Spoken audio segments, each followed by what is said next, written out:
গর্ভধারণ নিয়ে চিন্তিত হওয়ার পর থেকে যেন মাসিকের ডেট এগিয়ে আসলে মনের ভিতরে একটি জিনিস কাজ করে, পরবর্তী মাসিকটি হবে নাকি গর্ভধারণ হয়েছে। মিলনের পরে অনেকেই বুঝতে পারে না জরায়ুতে সঠিকভাবে শুক্রাণুটি গিয়েছে কিনা, কিংবা ওভুলেশন টাইমটি হয়েছে কিনা, কিংবা সহবাসটি করলাম সেটি গর্ভধারণ হবে কিনা। আজকের এই ভিডিওতে আলোচনা করব সেই বিষয়টি নিয়ে, যেটি আপনি সহবাসের অন্ততপক্ষে 2 থেকে 1 সপ্তাহের মধ্যেই বুঝতে পারবেন আপনার জরায়ুর মধ্যে শুক্রাণুটি গিয়েছে কিনা, এমনকি আপনার পরবর্তীতে গর্ভধারণ হবে নাকি মাসিক হবে। তাই আশা করছি ভিডিওটি অবশ্যই মনোযোগ সহকারে দেখবেন। সহবাসের পরে যদি পরবর্তী মাসিকটি হয়ে থাকে, মাসিকের অন্ততপক্ষে 5 থেকে 3 দিন আগে কোমরে কিছু ব্যথা হয়ে থাকে, কিংবা সাদা স্রাবটি বন্ধ হয়ে যায়, মাসিকের মাঝামাঝি সময়ে প্রচুর পরিমাণে সাদা স্রাব যায়, সেই সময়টা হচ্ছে ওভুলেশন টাইম। তবে মাঝামাঝি সময়ের পর যে সময়গুলো থেকে যায়, অর্থাৎ যদি আপনি গত মাসের 2 তারিখে মাসিকটি হয়ে থাকেন, পরবর্তী 2 তারিখ আসার আগ পর্যন্ত কিন্তু আপনার কোমরে হালকা পরিমাণ ব্যথা হতে পারে, তবে মাসিকের অন্ততপক্ষে 3 দিন আগে। তবে যদি আপনার গর্ভধারণ হয়ে থাকে, তাহলে সহবাসে 2 থেকে 3 দিন পরেই বুঝতে পারবেন আপনার তলপেটে চিনচিন ব্যথা অনুভূত হচ্ছে, এমনকি আপনার বিভিন্ন ধরনের খাবারের প্রতি অনীহা চলে আসছে। খাবারের প্রতি যদি কোনো রকমের অনীহা চলে আসে, কিংবা বমি বমি ভাব হয়, তাহলে আপনাকে বুঝতে হবে। এমনকি সেই সাথে সাথে আপনাকে যদি অ্যান্টিবায়োটিক কোনো ধরনের ওষুধ খেয়ে থাকেন, তাহলে সেটিও বন্ধ করে দিতে হবে।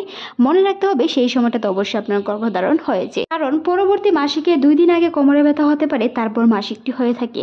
আর যদি আপনার রোপিত হয়ে থাকে জরায়ুর ভিতরে শুক্রাণুটি, তাহলে বুঝতে হবে 2 থেকে 1 সপ্তাহের মধ্যেই আপনার শারীরিক কিছু পরিবর্তন আসবে। তার মধ্যে একটি পরিবর্তন হচ্ছে খাবারের প্রতি অনীহা, তলপেটে ব্যথা হওয়া, এমনকি সাদা স্রাব বন্ধ হয়ে যাওয়া। প্রচুর পরিমাণে সাদা স্রাব বন্ধ হয়ে গিয়ে আপনার একেবারেই তলপেটে চিনচিন ব্যথা অনুভূত হবে, শরীর ক্লান্ততা অনুভব হবে, সেই সাথে সাথে প্রচুর পরিমাণে ঘুমের আসতে পারে। তবে ঘুম আসতে পারে সেই নিয়ে দুশ্চিন্তার কোনো কারণ নেই। মনে রাখতে হবে গর্ভধারণের সময় কিছু ভূমি কিংবা ঘুম হওয়াটা স্বাভাবিক। কিছু কিছু ক্ষেত্রে ঘুম হয় না, গর্ভবতী মায়েদের প্রায় শেষের দিকে ঘুমটি কমে যায়। তা নিয়ে আমাদের চ্যানেল অসংখ্য ভিডিও আছে, চাইলে ভিজিট করে আসতে পারেন। গর্ভ অবস্থায় সঠিক ঘুম কিংবা গর্ভ অবস্থায় ঘুম যদি কম হয়, সেই ক্ষেত্রে গর্ভবতী মায়েদের করণীয় কী।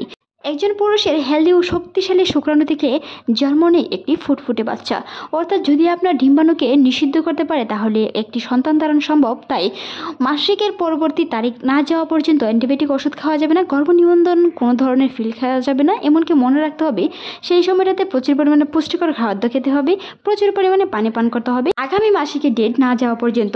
তারই মধ্যে আরও একটি বিশেষ লক্ষণ প্রকাশ পায়, যদি আপনার তলপেটে ব্যথা হওয়ার সাথে সাথে চিনচিন পরিমাণে হাত পা চিবায়, অর্থাৎ যদি আপনার হাত পা প্রচুর পরিমাণে ক্লান্তিতে অনুভব করে, টান টান ঘুমের অনুভব করে, সেই সাথে সাথে খাবারের প্রতি অনীহা থেকে শুরু করে বিভিন্ন ধরনের শারীরিক পরিবর্তন এসে যায়, তাহলে আপনাকে বুঝতে হবে সেই সময়টাতে আপনার গর্ভধারণ হয়েছে। তাই সেই সময়টাতে কোনো ধরনের ভারী কাজ কিংবা সিঁড়িতে ওঠানামা করা যাবে না। মনে রাখতে হবে দূরে কোথাও ভ্রমণ করা যাবে না, তাহলে পরবর্তী মাসিক হওয়ার আগেই আপনার সন্তানটি কিন্তু নষ্ট হয়ে যেতে পারে। ধন্যবাদ।